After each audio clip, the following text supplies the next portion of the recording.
நம்ம நாட்டில் ரோடு ஆக்சிடென்டால உயிரிழக்கிறவங்களோட எண்ணிக்கை வருஷத்துக்கு வருஷம் அதிகமாயிட்டே போதுங்க. இதுக்கு முக்கிய காரணம் அப்படின்றது ரோட்ல இருக்கிற மேடு பள்ளங்கள், அதுக்கப்புறம் வேகத்தடைகள் அப்படின்னு தான் சொல்லணும்.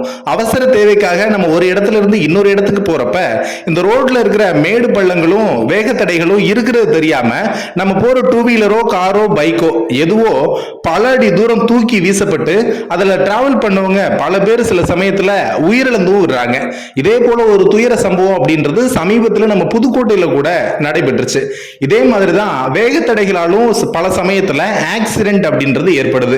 இதை கவனத்தில் எடுத்துக்கிட்ட நம்ம இந்திய தேசிய நெடுஞ்சாலை ஆணையம் ரோடு ஆக்சிடென்ட்டை தடுக்கிறதுக்கு புதிய தொழில்நுட்பத்தை புகுத்துறதுக்கு முடிவு செஞ்சிருக்கிறாங்க.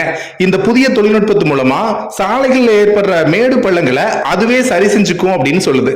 இதுல எஃகு நார்கள் இருக்கும். சாலைகள்ல பள்ளம் ஏற்பட்டுச்சு அப்படின்னா தார் கலவை எஃகு நார்கள் இதெல்லாம் தானாவே நெகிழ்ந்து அந்த பள்ளத்தை அடைச்சிரும் அப்படின்னு சொல்றாங்க. ஆனா எஃகு நார்கள் சேர்க்கப்பட்ட அந்த தார் கலவை அப்படின்றது எவ்வளவு காலத்துக்கு இப்படி ஆட்டோமேட்டிக்கா அந்த மேடு பள்ளத்தெல்லாம் நிறைச்சுக்கும் அப்படின்றது தான் தெரியல.